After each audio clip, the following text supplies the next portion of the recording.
Hallucination. Hallucination.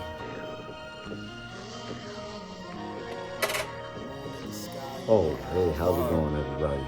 It's Michael Hallucination. Boyd. I'm here with Read, Remember, Repeat, and we just want to let you guys know, we could be doing something selfish, things for ourselves, right? But we started a charity, and this is very unselfish on our part because what we want to do is give back to the kids, the youth, the orphanage, the homeless, the people that don't have those new ideas because they're stuck in a revolving door. So what we want you guys to do is definitely reach out to us. This is the link right here. Help us save a life. Click the link in bio. Read, remember, repeat.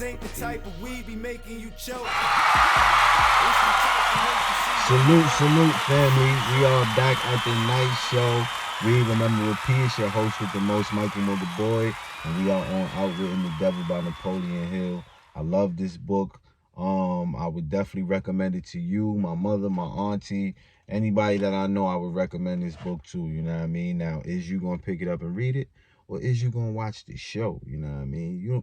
I'm making it easy so people wouldn't even have to read it. You know what I mean? You could just tap in to read, remember, repeat. And we about to do some more things, man. We about to start doing some things for children. You know what I mean? Start reading some children books. Have some reactions from the kids. You know what I mean? And we gonna spread this thing as far as we can, because I believe literature should be in the front of the culture. But y'all know what's going on, man. Let's jump right into it. We're gonna jump in where we left off, right? Stay focused. Question: stay focused on adversity, if you will. If there are possible benefits to be found through adversity, name some of them. Answer: adversity relieves people of vanity and egotism. It discourages selfishness by providing that no one can succeed without the cooperation of others. Adversity forces an individual to test his mental, physical, and spiritual strength. It thus brings him face to face with his weaknesses and gives him the opportunity to bridge them. Adversity forces one to seek ways and means to definite ends by meditation and introspective thought. This often leads to the discovery and use of the sixth sense through which one may communicate with infinite intelligence. Adversity forces one to recognize the need for intelligence, not available except from sources outside of one's mind. Adversity breaks old habits of thought and gives one an opportunity to form new habits. Therefore, it may serve to break the hold of hypnotic rhythm and change its operation from negative to positive ends. Question: what is the greatest benefit one may receive through adversity?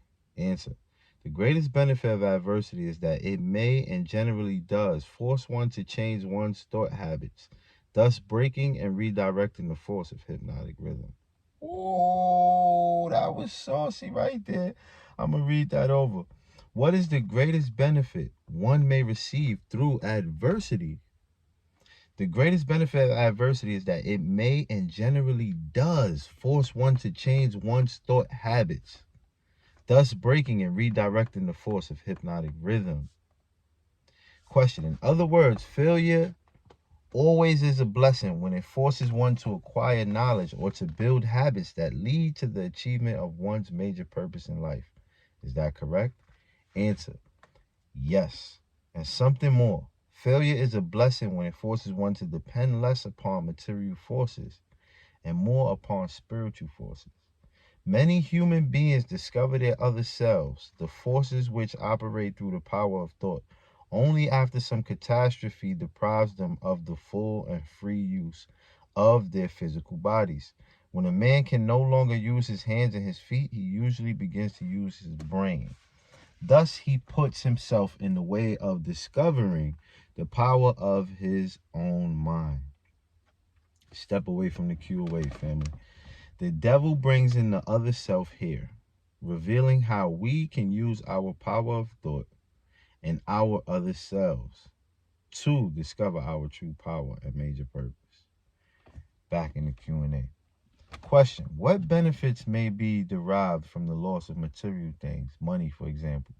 The loss of material things may teach many needed lessons, none greater, however, than the truth that man has control over nothing and has no assurance of the permanent use of anything except his own power of thought.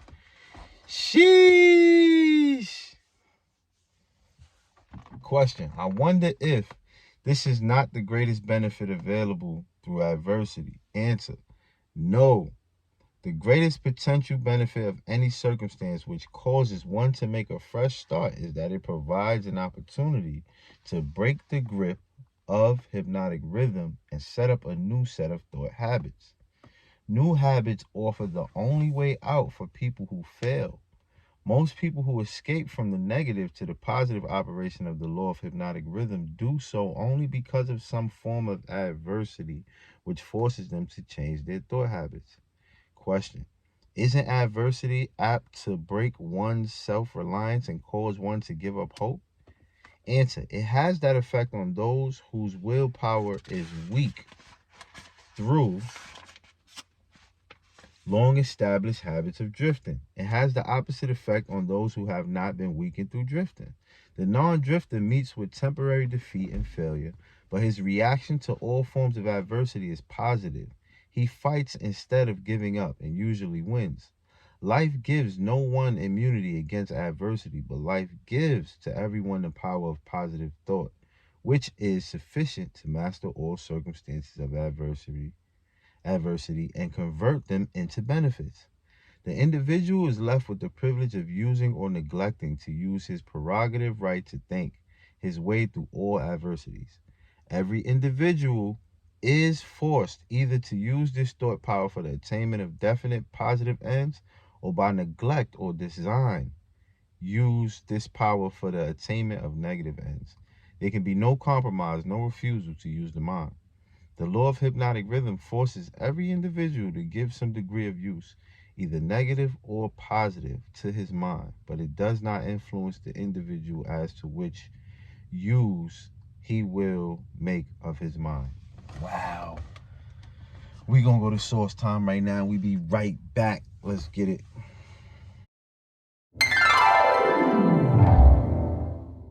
I don't beef at all. I'm never gonna beef. Everybody have problems. Some people might not like me. I don't like certain people, but on this platform, I'm here to handle the business. And the beefing ain't the business. I don't beef. I don't beef at all. I'm never gonna beef. Everybody have problems. Some people might not like me. I don't like certain people, but on this platform, I'm here to handle the business. And the beefing ain't the business. I don't beef at all. We are back, gang. Woo! Ready to jump into this joint? You know what I mean? Are you ready? You ready? I hope you're ready, right? Because I'm ready. I'm beasting. Let's go. Stepping away from the Q&A. It says, the non-drifter meets with temporary defeat and failure, but his reaction to all forms of adversity is positive. The non-drifter. He fights instead of giving up and usually wins. Do you remember a time when you felt like giving up but didn't? My co-author and I expand this concept in our book, 3 Feet from Gold, with stories of perseverance and never give up from over 35 of today's top leaders, non-drifters of our time. 3 Feet from Gold is a story about a guy that he literally quit 3 feet from when he almost found gold, like real gold, you know what I mean? So that's a good book. I recommend. Let's go. Question. Am I to understand from what you say that every adversity is a blessing? Answer. No, I did not say that. I said there is the seed of an equivalent advantage in every adversity. I did not say there was the full-blown flower of advantage. Just the seed. Usually the seed consists of some form of knowledge, some idea or plan, or some opportunity which would not have been available except through the change of thought habits forced by the adversity. Yo, Napoleon is a beast. He's a beast. Man, you need to understand that. This is crazy right here, right? This is crazy. Let's go. Question. Are those all the benefits available to human beings through failure? Answer, no. Failure is used by nature as a common language in which She chastises people when they neglect to adapt themselves to her laws. For example, the world war was man-made and destructive nature planted in the circumstances of the war, the seed of an equivalent reprimand in the form of a world depression. The depression was inevitable and inescapable. It followed the wars naturally as day follows night, and by the operation of the self-same law, the law of hypnotic rhythm. Question: am I to understand that the law of hypnotic rhythm is the same as that which Ralph Waldo Emerson called the law of compensation? Answer: the law of hypnotic rhythm is the law of compensation.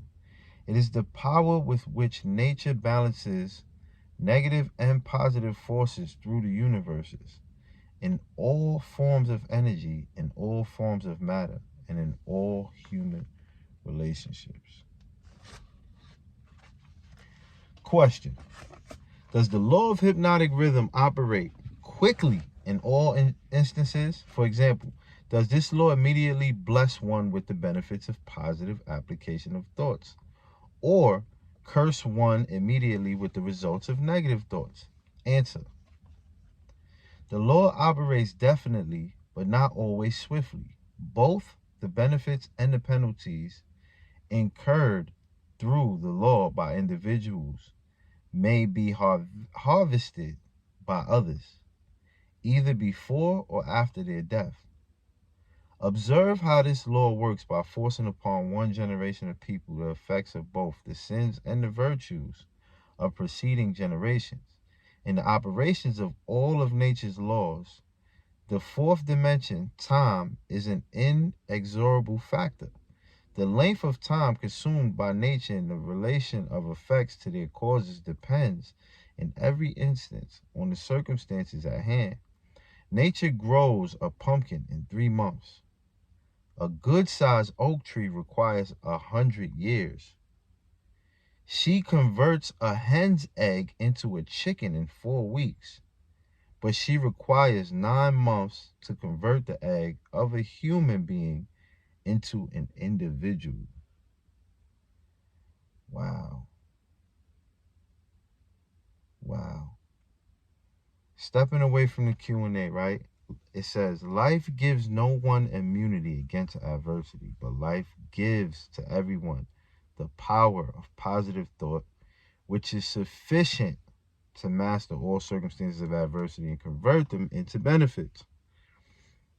Has nature created the current economic turmoil to allow us once again to convert our own personal adversities into benefits? You know, God bless everybody, during the COVID situation, but the COVID situation turned me into a beast. It's a lot of things that I would have let slide, or I just would have been like, whatever, during the COVID situation. But I found so many positive seeds in the adversity, While I was reading this, I just was thinking about how it wasn't that hard for me, but it made me think, right? It made me think what type of person I am, what type of person I want to be. I know a lot of us had these, reflections during the COVID era, Not saying that it's over or whatever the case may be, but we birthed so many content creators. We birthed so many business owners during that time. We birthed so many go-getters during that time, Health-wise, people got birthed better, because everybody was just eating nasty, just not caring. And look, I see so many people on a health journey. It's not even funny, man. Health comes first in this, man, because without the health, how you gonna get the money? How you gonna do all this stuff? How you gonna do all this stuff if you're not healthy, right? Man, reading this book is healthy for the mind. So, man, I'm telling you, man, we on chapter 12, environment, time, harmony, and caution. Read, remember, repeat. I want you guys to definitely ponder on tonight's episode. Comment, like, share, do all those great things. We're going to continue to give y'all what we need to give y'all. Read, remember, repeat. Cause it's the last of the plane after the plane dropped. But I already smoked before I read this shit. I'm thinking to myself, this a heavy spliff. Hallucination, hallucination, hallucination, hallucination, hallucination, hallucination, hallucination, hallucination, hallucination, hallucination, hallucination, hallucination.